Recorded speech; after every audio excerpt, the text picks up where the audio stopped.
In our very first story, the autopsy report on the 7 persons who were gunned down by police in the Ashanti region on suspicion of being armed robbers has revealed some of them were shot at close range. The report comes shortly after the government announced the establishment of a 5-member commission to investigate the killings, which sparked clashes between residents of Zongo communities in Kumasi, where some of the deceased are known to reside. Vice President Dr. Alhaji Mahmoud Bawumia told Zongo chiefs, bereaved families and other stakeholders the commission, which will be headed by a Supreme Court judge, will also comprise a security expert, 1 clergy each from the Muslim and Christian communities. The Vice President's meeting with the bereaved families is the second by a government delegation in less than a week after a similar meeting by a government delegation last week. The first delegation, which included the Inspector General of Police and led by Minister of Zongo and Inner City Development, was met with violent protest by some youth. General Secretary of the National Association of Zongo Chiefs, Alhaji Shuabu Musa Sharif, has been briefing my colleague Ohiming Teria on the outcome of the closed-door meeting with the Vice President, Dr. Mahmoud Bawumia. We're very, very happy when we met His Excellency, the Vice President of the Republic of Ghana.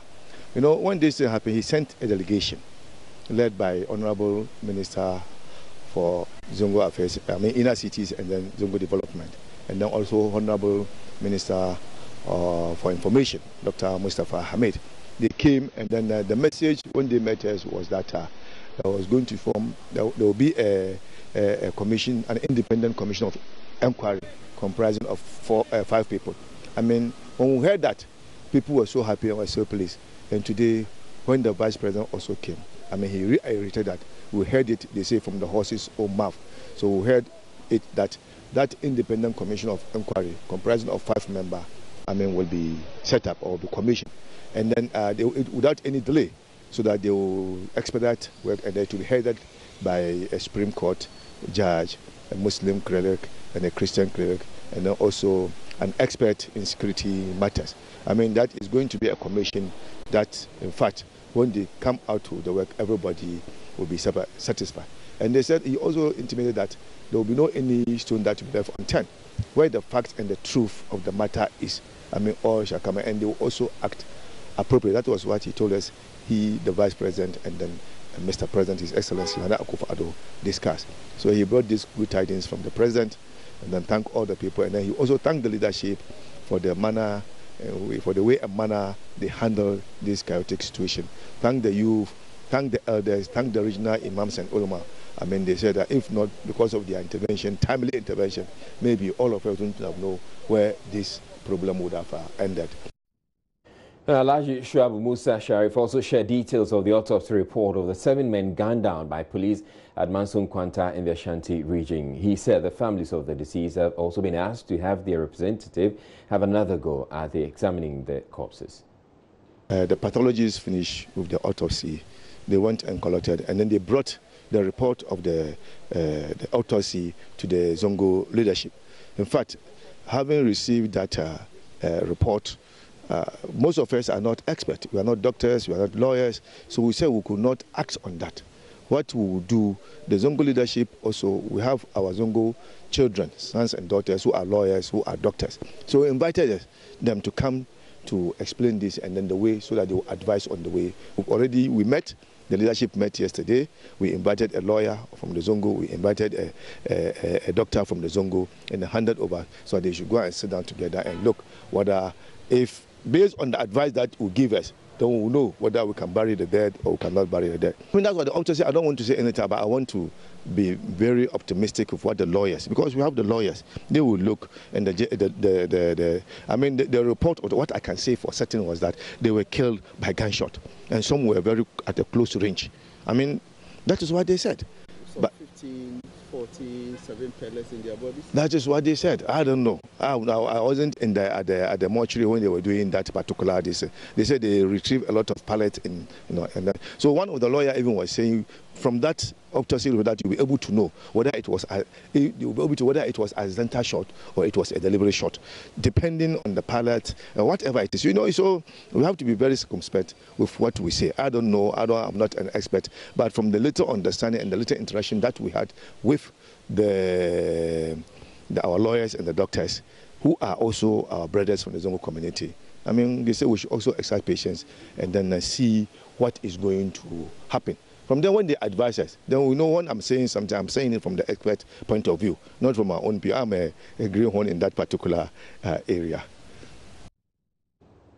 Well, Adam Bona is a security analyst, and he joins me via Skype to deliberate on the issues that have come up and this autopsy report that we're hearing. Thank you for making time, Mr. Bona. Now, you've heard snippets of the autopsy report as given to us by Alhaji Shuabu. We're told that some of the deceased were shot at close range.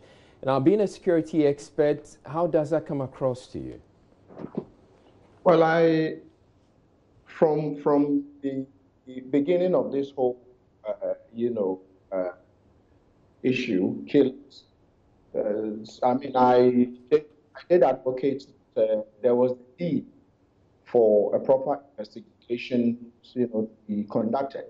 If indeed, from what is being speculated now from the autopsy report, then one would say that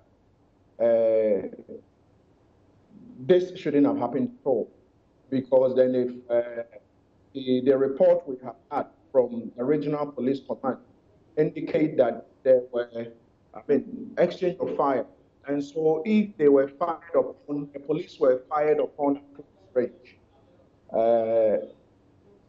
definitely some of them should have taken some bullets here and there, or if they are big, there should have been some PS.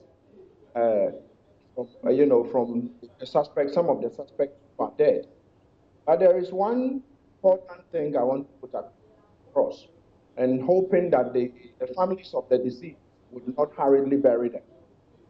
Because if they do, anybody who has expertise in ballistics and has expertise in homicide investigations will tell you that if you bury the dead in cases like this, they go away with very vital, very important, significant evidence. You bury those evidence with them.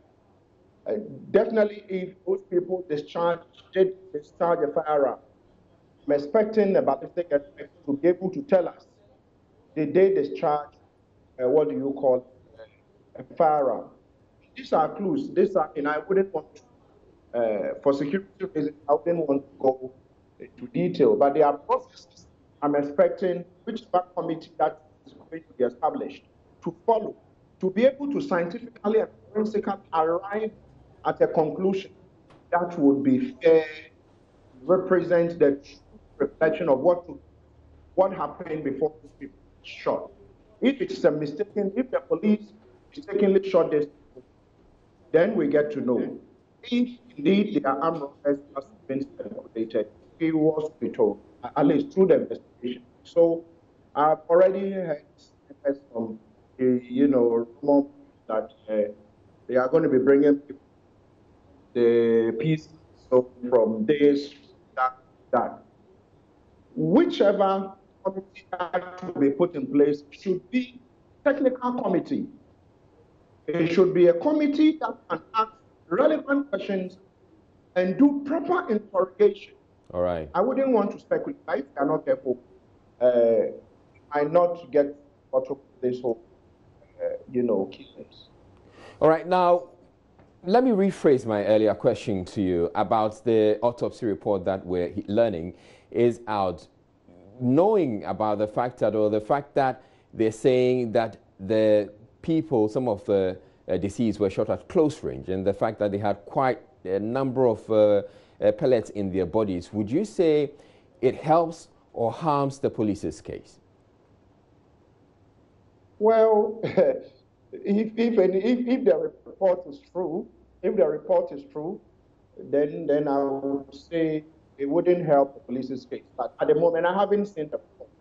But if the report is true that some of them took as many as 7, mean, at the moment, we are all speculating.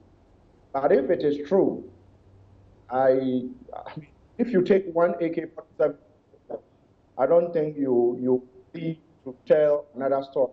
So 87 wouldn't make the police case strong. But let's wait the full investigation to be conducted. All right, Mr. Bonah, now all these incidents, especially over the weekend, the Odumase Krobo incident, and then we're having the Midland Savings and Loans incident on Thursday rather, and then this other all coming on the back of the Manso Nkwanta case. There appears to be, or it all happens to be, they're all happening at the time when the IGP is on this transformation agenda. Is there an attempt to probably derail this agenda or sabotage it? I don't think so. What is going on is just pure coincidental. And so I don't want to... But it's an interesting coincidence, Mr. Bonah. It is. If you look at what happened in Odumase, it has to be with an accidental discharge fire. Officer shouldn't have actually even shot, into the air, let alone not put his rifle or AK-47 in the safety. And so that is what shot the driver. If you take what happened as one, it has to do, and so it all boils down to lack of proper training for our police officers. They go to training school. After training 6 to 9 months, they never get in. We never get to test their temperaments, and so things are bound to happen. The first thing they think about is, push the trigger and shoot people, and that is their only way of living. And so, for me, just like you mentioned, it is an interesting coincidence. But I'm honest with you. The transformation as the current IGP has rolled out somehow has brought out some of the things the police are supposed to be doing. But there again, Israel. The truth is that we do also have some of these crimes who over the years have found their way into the Ghana police. The recruitment over the years had been done onto the Ghana Police Service. And I have advocated that let's go back 10 years from today, 10 years, let's go back and scrutinize everybody who entered the Ghana Police Service. Let's check. Those of them who might have entered with, dodgy certificates, and some of them might have committed other crimes, and they are there. And they are people. They are not many. They are few, but remember, usually the bad things usually come out and the things. We have very good professional police officers who are doing very well. But a few bad notes is affecting all the effort being put in. It's political interference here and there. And this discussion will go. But let's hope that when eventually we have the independent police complaint commission authority set up, brutalities from the and lack of professionalism of the police would be a thing of the past. But until then, this issue would keep, coming up. And so I'm hoping that probably next month thereabout, the president himself, the vice president, minister of interior, and the rest of them will try and start the process of getting the independent police or complaint commission put to. All right. Thank you very much, Mr. Bonah. Adam Bonah is a security analyst, and he has been helping us out on this latest updates from the police. Meanwhile, there is more on the police. We have the police issuing a release on the incidents that have happened, the 3 major incidents, they call them. We will be sharing those details with you, as of course it has the issue of the Midlands Savings and Loans, where one police officer severely brutalized a female customer of the bank. And then the Manso Nkwanta incident we were just talking about. And then over the weekend, what happened at Odumase Krobo. We're bringing you the statement from the police when we return from the break. But still ahead, In the bulletin, as in Central MP Kennedy Japong apologizes to Parliament for describing the House as cheap, but maintains he never called it useless. We're taking a break. Stay tuned, we're back in a bit.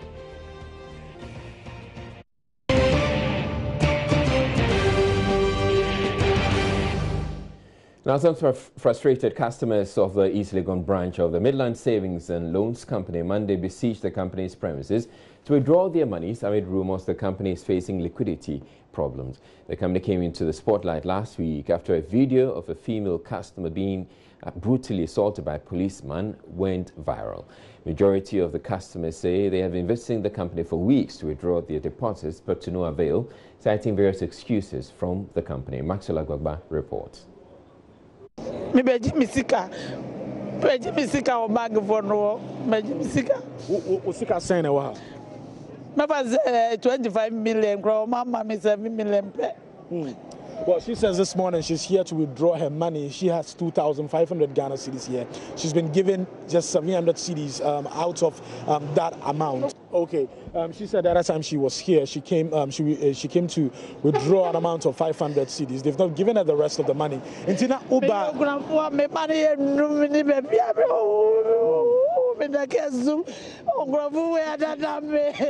She says she's a widow. She has a lot of children. But mommy, person beside say, and you be a buy so be discano and my work at all. Someone to me fanning now, my one as day. Me about last week Wednesday no, and almost see almost network into one by my intimate Wednesday. Last week that Wednesday no into mama 5 million pen and me coy. Okay. She says last week Wednesday they were here and she wanted to withdraw some amounts, you know, from what she saved here, but she was told that the network is down, so they should go and then come back.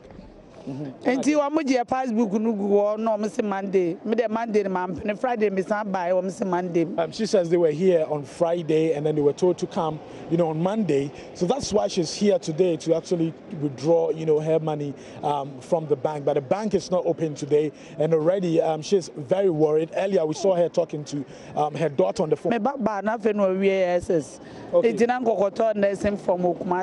Last week, me can be easy can buy and say network.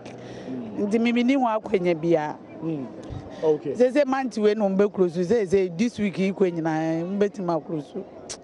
Well, she says her daughter was going to use the money that she was coming here to withdraw to actually buy nursing forms. Yes, that network are awarding, but we see that they are lying. Now they are taking our card off, so that no evidence we are going to go anywhere to every police station. Now if you don't, they are not come now. How we want to do? Okay, they've taken your cards indicating that you save with the bank. So that if you come back, they call you, then they give you your money. Some people will come there, they make noise, they give you them money, then they go. But if you come, they say, please, you sit down. There are no money again. So please, I need my money. Only my money there only 3 million. Bank can give me. Everybody, they don't give me.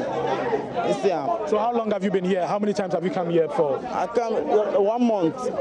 I said, Miss Cano, I'm by a Messan Canos, more actual say, I'm well close to none to the mission, Scammer Kayana, she may. Usika saying what? Okay. Well, she says she's crying because when she came here, the bank had put out a notice that they are not working today, and she has 6,000 Ghana cedis here at the company. And you see, my besides say what behind Pembrey so be you can no when and I say and then kwa na wo ba what is that number? Friday no so buy Mensanka. Okay. She said she was here on Thursday, Friday. She was also here to withdraw money from the Savings and Loans Company, but she was not able to withdraw. I said, "I'm catch her Thursday and Friday buy." And I said, "I'm catch her." Okay. Well, she says when she came, she was told to come back on Monday. She came Thursday. That was last Thursday and then last Friday, and she was told to come today, Monday. But it looks like the bank is not open. She says she's saved here over time, so she really does not have any money, you know, on her right now. And her mother is sick at the hospital, and she needed to withdraw the money to go and pay her medical bills. Well, there were reports suggesting that the backup internet service provider for the company, Midland Savings and Loans, was not robust enough, hence causing delays and the inability of customers to withdraw. Well, the backup internet service providers of the company, KNet, they have denied all claims linking them to the problem. Right, and we have the statement, as I indicated earlier. There's a statement from the Ghana Police Service, and it talks about the 3 incidents the police has been embroiled in over the weekend. So the first issue has to do with the Manson Quanta incident, which we already reported that the commission has been set up. Now, the third item on the release talks about the video showing a police officer assaulting a woman at the Midland Savings and Loans in Accra. The policeman was immediately identified, arrested, and placed in custody. That's according to the statement from the police. The victim has been contacted, statement taking, a medical form issued to her and the baby, and they have been treated at the police hospital. The CID headquarters is currently conducting further investigation. Administratively, number 50260 Lance Corporal Goji Frederick Amano has been interdicted, whilst a panel has been constituted to deal with him per police disciplinary procedures. All right. So we have on the phone right now to tell us a bit more about this statement from the police, the Director General of Public Affairs, ACP David Eklu. Good evening, ACP Eklu, and thanks for making time. Now, this statement coming from the police talks about the fact that the policeman involved, Lance Corporal Goji Frederick Amano, has been interdicted, whilst a panel has been constituted to deal with him the police disciplinary procedures. You say that he's been in custody. Is he still in custody? Hello, ACP Eklu.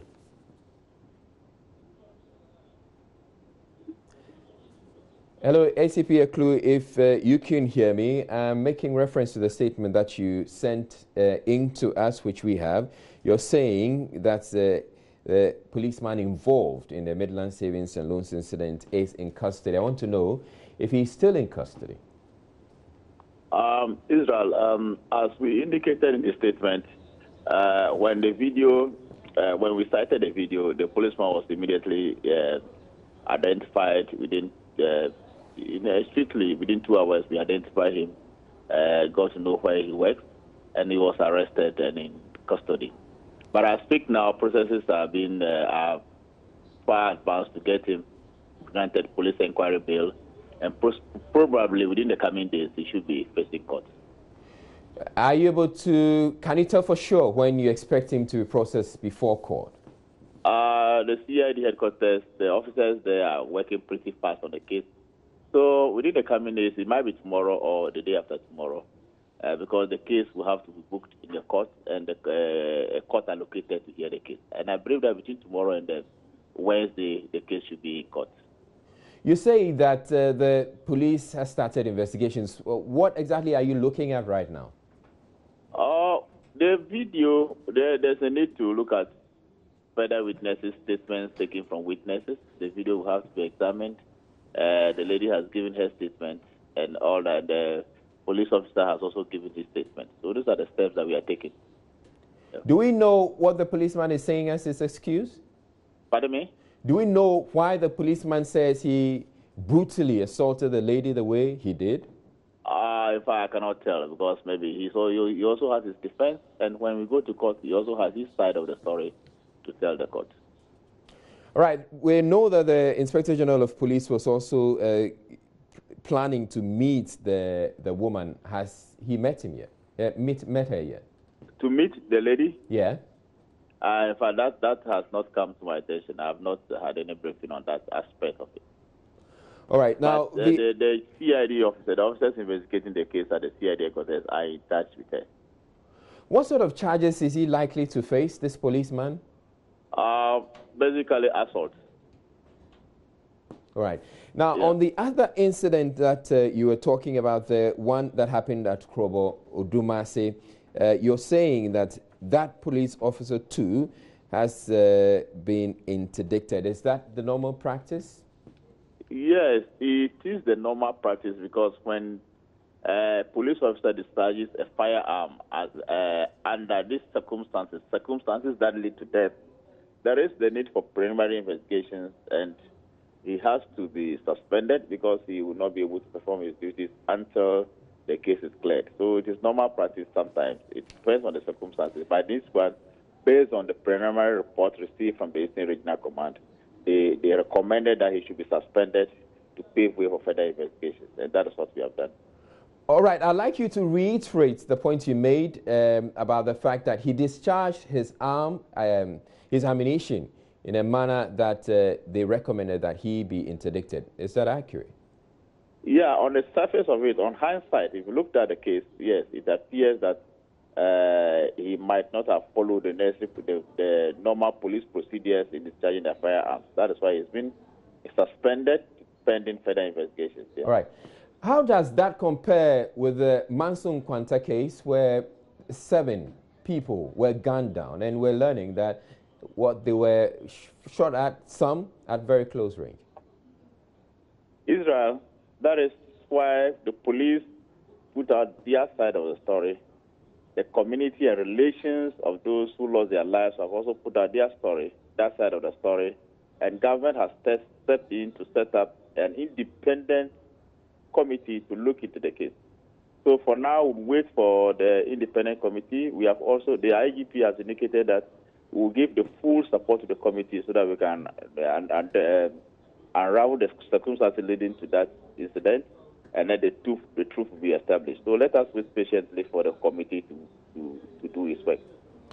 All right, thank you very much, ACP David Oklu. He's the Director General of Public Affairs at the Ghana Police Service. We're taking a break here on Joy News Prime to bring you business news. And coming up in business, Economist Lord's Monetary Policy Committee for maintaining policy rates at 17%, saying it's a step in the right direction under the current circumstances. But also in the bulletin still to come, as in Central MP Kennedy Japan apologized to Parliament for describing the House as cheap, but maintains he never called it useless. And the other story that we're looking at this evening, President Akufo-Addo has nominated 4 persons to the Electoral Commission, including Jean Mensah, Executive Director of Policy Think Tank, Institute of Economic Affairs, as his new chairperson. We'll try and get an understanding of what they each bring to the table. But we've had some reactions from members of Parliament. Even the NDC, we had problems with the IEA after some time. We had to even boycott the IEA under her patronage. So we have issues to raise regarding the credentials of those. And even Bosman, they have made statements to the effect that they are sympathetic to the MPP. Business news is next.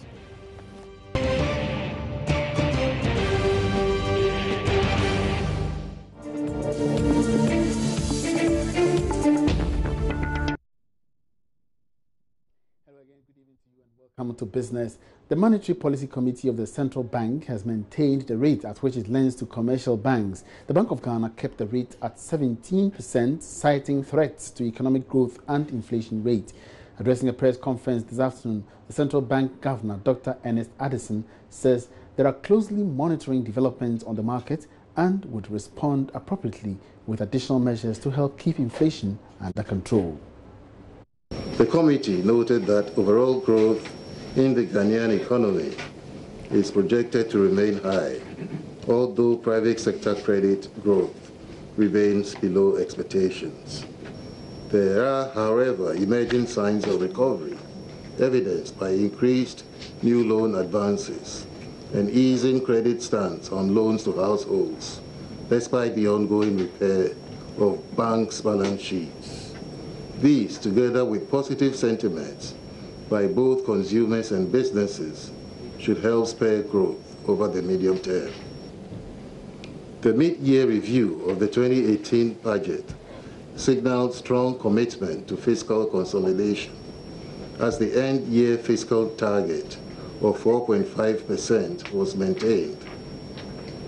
In response to the shortfall in revenues during the first half of the year, government has introduced new measures to close revenue gaps in the budget alongside expenditure cutbacks. In assessing the balance of risks, the committee was of the view that although inflation had moved upwards in the recent readings.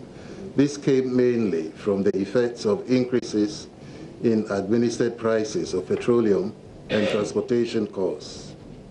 The committee viewed that second-round effects from these relative price changes would not be significant enough to alter the inflation trajectory over the medium term. This would require continued fiscal consolidation together with tight monetary policy to keep inflation within the target band. Given the circumstances, especially with regards to the global outlook, the committee decided to maintain the monetary policy rate at 17%, while closely monitoring developments in the near term. The committee stands ready to take the appropriate policy measures to promptly address any potential threats to the disinflation path. Meanwhile, economist with Data Bank, Karish Mate, is welcoming the Monetary Policy Committee's decision to maintain the policy rate. In an interview after the central bank governor announced the new rate, Karish Mate noted that keeping the rate unchanged is a step in the right direction given the current conditions. It was the most optimal thing to do given the evolution of risk during the second quarter of this year, where we saw some offshore-induced pressure on the local currency because foreign investors had to exit to other markets which are perceived as less risky, and that imposed a lot of currency pressure for us. And then also you look at the fact that since the last MPC meeting, we've had 2 data point increase in headline inflation to 10% from 9.6% in April.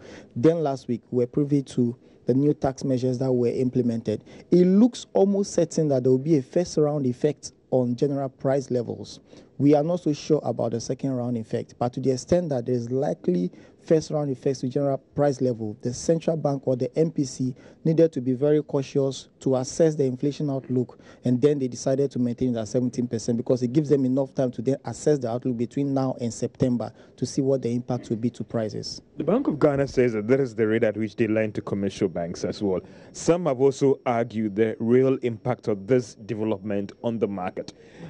Bank of Ghana has continuously dropped the monetary policy rate, but in terms of real growth in credit to private sector, it hasn't seen that much growth. It's rather on the decline. Can we really establish that connection, or whether this rate is getting us the desired result in terms of squeezing or in terms of boosting credit to the private sector? Well, when you look at the data, you notice that we are not in normal times. And I mean, what I mean by that is that, you see, under normal circumstance, you expect that when you lower your policy rate, given a certain limited transmission lag, you should start seeing the impact almost aggressively by now. Now, what exactly does it mean to the ordinary person when we talk about policy rates being maintained at 17%? Once again, Odelia, Philip, and Norvan break it down in simple terms. 10, 15, 20, 25, 30, 35, 40, 45, 50, 55, 60, 65, 70, 75, 80. I have some of that. Welcome to OPN. My name is Odelia. My name is Norvan. And my name is Philip. Okay, so the Monetary Policy Committee met today. They talked about the policy rate. And so what has that got to do with me, an ordinary salaried worker? Well, these men are supposed to do the explanation, Norvan. Okay, so the Central Bank Monetary Policy Committee in their meeting today, or the announcement of the policy rate, did indicate that the policy rate has been maintained. So what you see means that it was maintained at 17%. The last time they met, they put it at 17%. What does this mean? For you to get the real impact of this, Philip will be telling us more. But remember that the 17% is the rate at which the central bank loans money to the commercial banks in this country. Okay, so you realize I was counting my money. Take your money. I needed 100 cedis, but I was short by just a fiver. So I decided to walk into a bank. I decided to look for a loan. And they tell me that, look, the Bank of Ghana's rate is at 17%. So we can't give you anything below that. What does that even mean? So let me explain this. There's what we call the Ghana reference rate. That's the rate at which banks are supposed to lend to Norvan, to Odelia, or myself, Philip. But this Ghana reference rate has certain components which affect the rate at which we would get a loan eventually. And there are three main components in the Ghana reference rate. There's the monetary policy rate, which has a weight. When I say weight, how it affects this Ghana reference rate of 40%. There's the Treasury bill rate, which has a weight of 40% also. And we have the interbank rate. That's how the banks lend between themselves. The rate at which they lend between themselves is 20%. So if you realize that the Bank of Ghana's monetary policy rate is coming down, it's going to affect the Ghana reference rate by a bigger factor than even the interbank lending rate. If the Treasury bill rate is coming down also, it's the same thing that's going to happen. So in effect, if the Ghana reference rate is coming down, then lending rates will be coming down. But someone will ask, currently lending rates are about 27.5%. Why hasn't it been so effective? Simple. It's going to take some time. It's not a quick fix. It's going to take some time for other things in the economy to come to appreciable levels where we see interest rates fall to levels where you and I can borrow so freely and so easily. Look, right now people are borrowing and then they are crumbling under these high interest rates. We see the non-performing loans going high and high and high. So Bank of Ghana's Ghana reference rate was brought about in April 2018 to help correct certain problems that we had in the lending market or the banking lending market so that interest rates over a course of time will come down.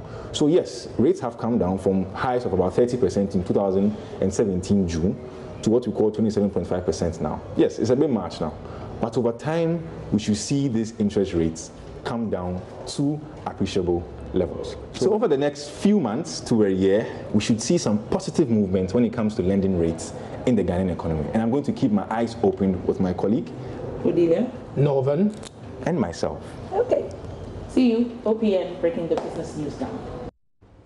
So you make a date with the OPN team for more Business Made Simple. That's it in Business Tonight. Many thanks for watching. My name is Emmanuel Apuachi. Have a good evening. Hassan Central MP Kennedy Jepong has apologized to Parliament for calling it cheap. He rendered the apology when he appeared before Parliament's Privileges Committee investigating contempt allegations made against him. The MP, however, denied describing the House as useless. I've said again that I was furious based on, what was going on, people granting interview here and there, condemning me. So I was furious and I said that.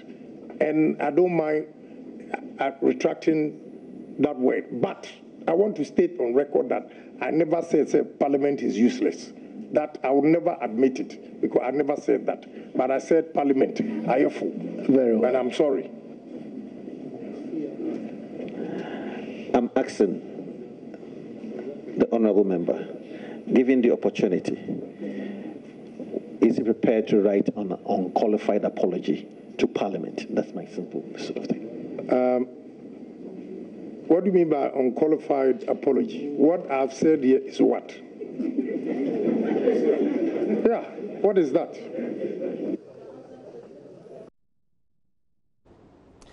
Lawyers for former Cocoa Board CEO Dr. Stephen Opuni have accused Executive Director of Cocoa Research Institute of deceiving Cocoa Board to approve a fertilizer that had not been tested as required.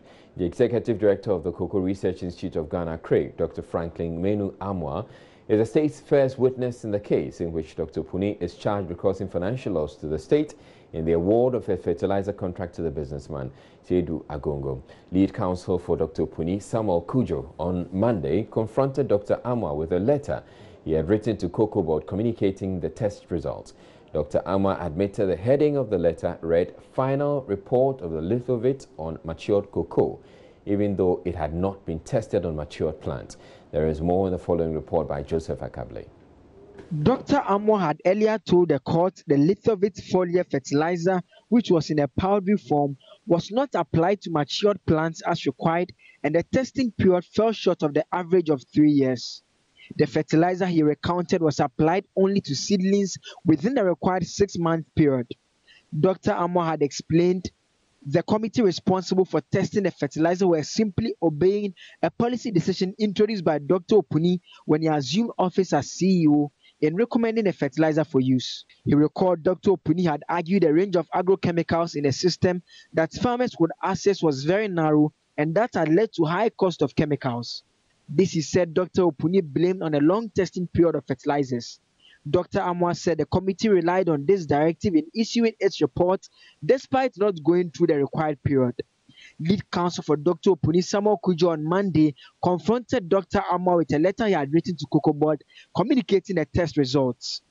Dr. Amoah admitted the heading of the letter read, quote, "Final report of Lithowit on matured cocoa," end quote. Lawyer Kujo said if this was not meant to deceive Cocoa Board, then it will actually inform anyone who reads it that the fertilizer had been tested on mature plants and was ready for use. Dr. Amoah agreed that would be the impression, but insisted Craig was simply carrying out the policy directive introduced by Dr. Opuni and not deceiving Cocoa Board. Lawyer Kujo insisted Craig communicated it was good for mature trees when they had actually not tested it. Dr. Amoah agreed that was communicated, but reiterated his earlier explanation that Craig was obeying the directive. The case was adjourned to October 8th for the cross-examination to continue due to the impending legal vacation. President Akufo-Addo has nominated Jean Mensah as the new chairperson of the Electoral Commission. The executive director of think tank Institute of Economic Affairs, once approved by the Council of State, will succeed Charlotte Osei, who was removed by the president on grounds of incompetence and stated misbehavior. The president also nominated Samuel Tete and Dr. Eric Asare Bosman as deputy chairpersons and Adjoa Isioma Abrefa as a member of the commission. Now, Raymond Aqua joins me in the studio for some more background on the nominees. Thank you, Raymond. So let's start off with Jean Mensah. Before then, though, well, it appears to have been a surprise because initially all eyes were, or we all knew, that Professor Henrietta Mensah-Bonsu was in pole position. Yes, what we understand is that, of course, that was consultation, and finally she ended up rejecting it, and that she was not in the capacity to do so at the particular time that the nominations were going to be made. So she doesn't think she will be the best person to do the job now. So what we are getting is that she didn't take up the job finally. The indication then is that then you have to look elsewhere. Indeed, she was not the only person being considered even at that time, because the consultation was being done with different people, different institutions who were also parties to this particular decision at a point in time. Not even the Council of State, because this letter is telling us that it's now going to the Council of State, which by the Constitution, it's on their advisor the President appoints. I mean, the standard has been that they hardly disagree to some of these proposals. So that is why we have the people that we are having now being in there. Okay, so let's now go with Jean Mensah, Mrs. Jean Mensah. What's her background? We know that she's been with the IEA for virtually executive director of the IEA for a very long time, and she was also the coordinator of the Ghana Political Parties program. This team was to bring together the political parties, dialogue on many of the frictions that they find in political party organizations, and also how governance works, because it became pretty clear that we alternate political parties, especially between the NPP and the NDC, and there isn't really a platform where they talk beyond elections. They talk policy, where they talk continuity and all of that. It's out of the engagements of this political parties program that the first transition bill became an act later on, because she pushed for it. They finally got the best of the brains within the group. And if you do recall, at some point in time, Dr. Obed Samoa, Speaker of Parliament, then was part of the high-ranking team that was in charge of these groups. They toured other countries and came to put together the transition out of 2012. First implemented in 2016. You remember the up and downs, whether or not a government can make appointments in the dying moments of its time, and what you can do or cannot do, and whether you needed to consult the other side, and all of the things that were being done in the last minute. So they've done that. She has also been, and the IE has had so many papers on reviewing the Constitution. They have raised questions with sections of the Constitution that do not promote good governance as we speak. That was heeded by the John Mills administration, and it put together a Constitution Review Commission. She was a member of the commission. Not known to many people, but she was an active member of that particular commission, mindful of her advocacy in times past, proud to the constituting of that particular commission. Okay. And any similarities between herself and Madam Charlotte Osei? Okay, they all have law backgrounds. But unlike Madam Charlotte Osei, who's done corporate banking and its related engagement, this was corporate civil society all through. It's been predominant engagement on the civil society front. Also because, of course, I mean, it's fair, the husband is the one who set up the IEA itself in 1989. He led it to 1996, and he left to go and do the VACO job. So John Kufuor appointed the husband to do VACO job in 2004 for some time. So that is the history. That's how she had to come in and take over whenever the husband was in mainstream political positions that could not let him do the job in that particular instance. So that is what has happened over the period. She and Charles Osei are both, their law background. There is also something to be said about the way they run their office. Similarly astute, they will not take nonsense, they would actually not take divergent views, they will also be very, very tough on the job. So that is where the similarity is. As to whether there's a good trait or not is a very interesting one. So especially looking at that, the fact that they can be, they're very decisive and not taking crap. Now, there has also been instances where there have been controversies, especially emanating for this tough stance taking by... For herself, Jean Mensa. Remember the run-up to the 2016 elections? Who was going to go for the presidential debate? Who wasn't going to go for it? She was very strong in the face and told the NDC in the face, especially Kofi Adams, who is the national organizer of the party, that the IEA will not be dictated to by anybody, including the NDC. It will not be dictated to on how it organizes it. In fact, it's only fair they consult them, but they will not dictate to them on how to run it. The NDC was not happy with that at all. They thought she was being too boisterous, she was insistent, and was not good for the cooperation that they wanted with them. Indeed, they felt that was bad will, especially what we're going to organize, involve the political parties, but she insisted. She did not curtail to their demands at any point in time.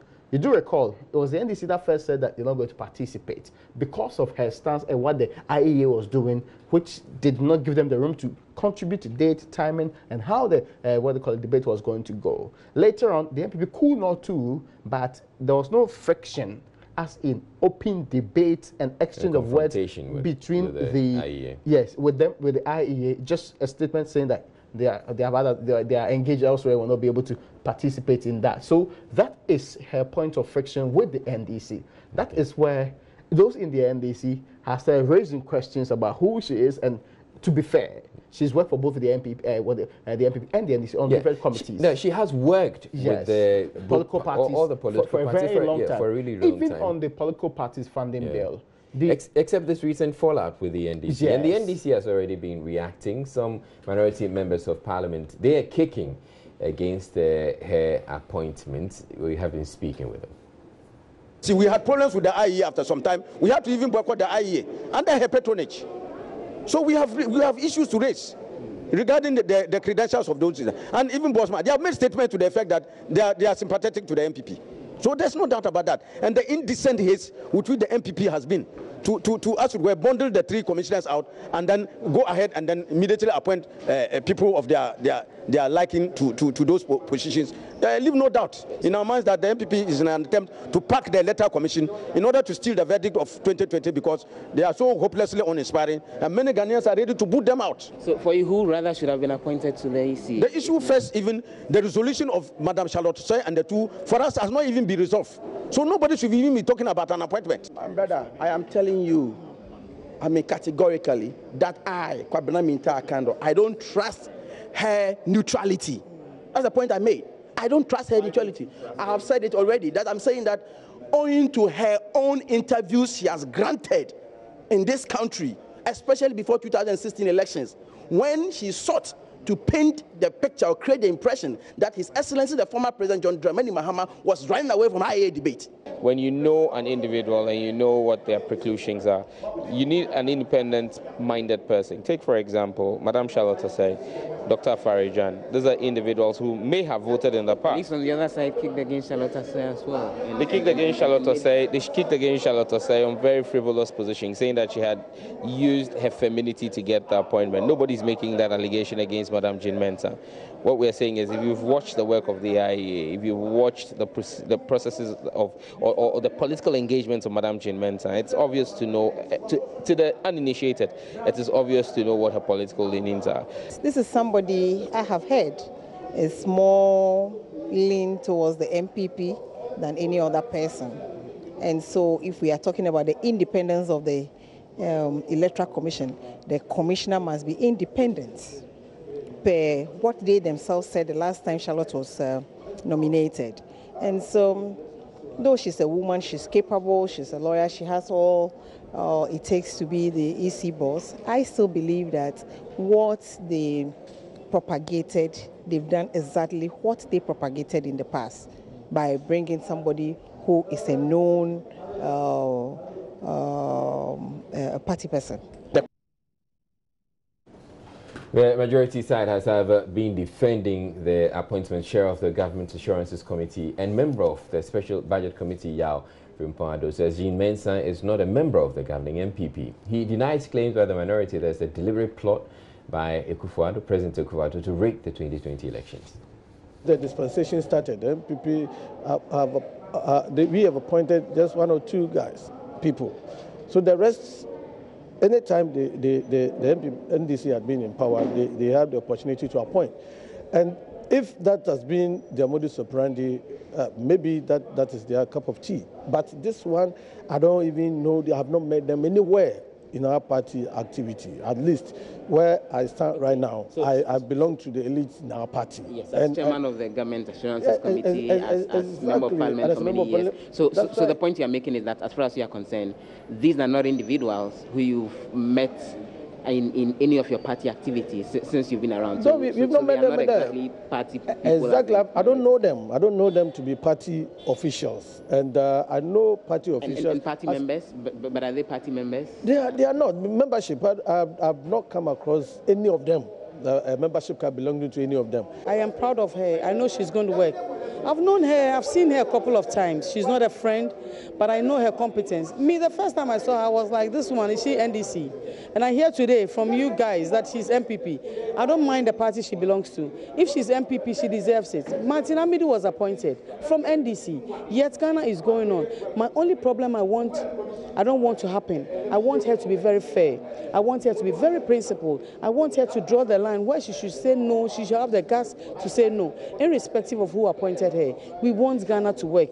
We don't want Ghana to collapse under her regime. So that is what I wish for her. But for whatever party she comes from, I don't have a problem. My colleague Kwesi Parker Wilson was at the IEA premises to speak to the EC chair, or attempt to speak with the EC chair nominee.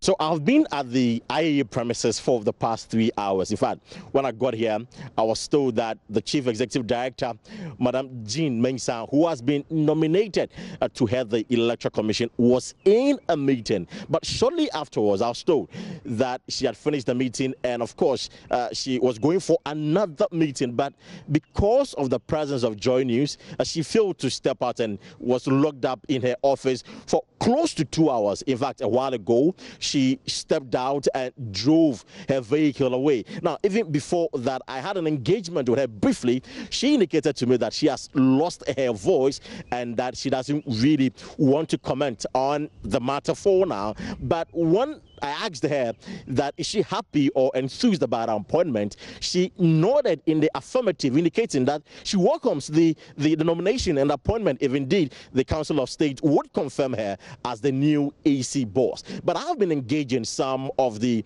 junior staff members who were present here at the IEA premises or at the office. Now, they clearly told me that the Chief Executive Director, that is their boss, is the right person for the job. She's a woman of substance. She's confident. She's very firm. She's not partisan. Neither is she diagonal, but rather very, very clinical. And so they believe that with all the issues at the Electoral Commission at the moment, she can really transform the Electoral Commission. And right, so that was Kwesi Parker Wilson at the IEA earlier. Now, Raymond, let's the three other persons, nominations that were made. Dr. Eric Bosman Asare. Yes, from the Political Science Department of the University of Ghana. He actually is more of an international politics and also migration person, because he's also with the Center for Migration Studies. He's known in the public because he has commentary on virtually many of the issues that is being put out there in the country. He joined the department some years ago, somewhere around 2005, taught courses to virtually all the levels of years that has been detained over the period. Now, the problems people have had with this commentary is whether or not, for political science, you may have to dictate how something will go. His comments, for example, the other time about whether or not the NDC should choose former President John Mahama as the presidential candidate, he said no, it will be suicidal, and they are picking up on those words and say that no, they can't trust this man. He cannot be a very good arbiter in this case. So the other nomination is Samuel Tetteh? Yes, Mr. Tetteh has been with the EC for a very long time. He's one of the people that I can say that since he joined the EC from 2005, he first worked from the district level for districts like Awutu, Futu, and Awutu Senya East districts. He was the district director. He became the central regional director until he was promoted to the headquarters. He was in the central region from 2005 to 2011. You remember the recent, no, it was not even recent, there was a limited registration exercise that happened. He is the one who led the exercise, commented about the numbers that were required and whether they've gotten to the end and could not extend it beyond that particular number. So he's been the EC person all through for this particular, and his position is the position that Amadou Sule used to occupy, the director of elections, before he was pushed up to becoming the deputy director then. And then finally, Adjoa Esuama Briefer, what do we know about her? Okay, so she's a corporate legal practitioner. She has what they call land and property acquisitions background, corporate law and other things. She's currently the general manager of legal and corporate affairs at an oil firm, which is called Ceros Oil Services Limited. She has a Master of Law in what they call in oil and gas, and did a political science and law at the University of Ghana. What you may also want to know is she's married to Tony Forson. You know Tony Forson of the Ghana Bar Association, Vice Chair of the Ghana Bar Association, member of the General Legal Council. So that's how people get to know her, apart from her private life and also the corporate life she's lived over the period. All right. Thank you very much, Raymond Dankwa, bringing us those insights about the persons who have been nominated by President Akufo-Addo to the Electoral Commission. We're taking a break. And in the headlines here on Joy News Prime, Saint Central MP Kennedy Agyapong apologizes to Parliament for describing the House as cheap, but maintains he never called it useless. Police CID commenced investigations into brutal assault of female bank customer by police officer at Midland Savings and Loans, adding he could be in court before the end of the week. The financial institution, meanwhile, was closed to the public on Monday as many customers rushed to withdraw their funds. In a related development, the autopsy report on the 7 persons gunned down by the police in the Ashanti region is out. It revealed that the persons, some 2 of the deceased, were shot at close range. In business, economist Lord's Monetary Policy Committee for maintaining policy rate at 17%, saying it's a step in the right direction under the current circumstances. My name is Ojolai. Thank you very much for watching.